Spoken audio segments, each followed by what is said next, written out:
সিরিজের দ্বিতীয় ওয়ানডেতে ঘটেছে এক অবিশ্বাস্য ঘটনা।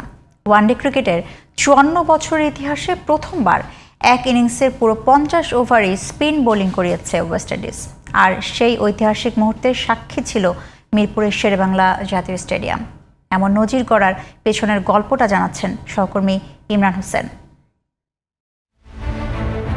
দ্বিতীয় ওয়ানডেতে মিরপুরে ইতিহাস লেখা হয়েছে। ২২ গজে দেখা মিলল এমন এক দৃশ্যের যা ৫৪ বছরের ওয়ানডে ইতিহাসেও হয়নি কখনো। পুরো ৫০ ওভার স্পিনে বোলিং করালো ওয়েস্ট ইন্ডিজ। কালো মিরপুরের উইকেটে স্পিনই ছিল একমাত্র অস্ত্র।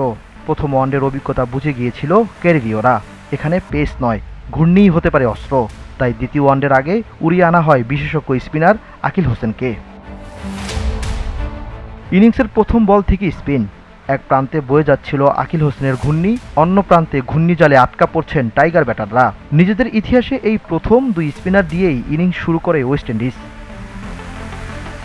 এর আগে এক ইনিংসে সর্বোচ্চ ৪৪ ওভার স্পিন করানোর রেকর্ড ছিল শ্রীলঙ্কার। সেই রেকর্ড ভেঙে দিল ক্যারিবীয়রা এক ইনিংসেই পুরো ৫০ ওভার স্পিন করিয়ে।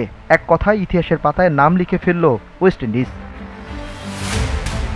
এছাড়া ৫ জন স্পিনারকে দিয়ে পুরো ইনিংস করায় অতিথিরা। এর মধ্যে পার্ট টাইম স্পিনার আলিক করেছেন পূর্ণ ১০ ওভার। ক্যারিয়ারের প্রথমবার বল হাতে এমন ছন্দ, এমন নিয়ন্ত্রণ, ১০ ওভারে ১ উইকেট, মাত্র ১৪ রান দিয়ে। কিন্তু বাংলাদেশের ব্যাটারদের কেউই পারেনি ঘূর্ণি সামলাতে। মিরপুরের কালো উইকেট বুঝিয়েছে সব পিচে আগুন ঝরে না, কখনো কখনো ঘূর্ণি সবচেয়ে ভয়ঙ্কর অস্ত্র। Imran Hossain, GTV news, Dhaka.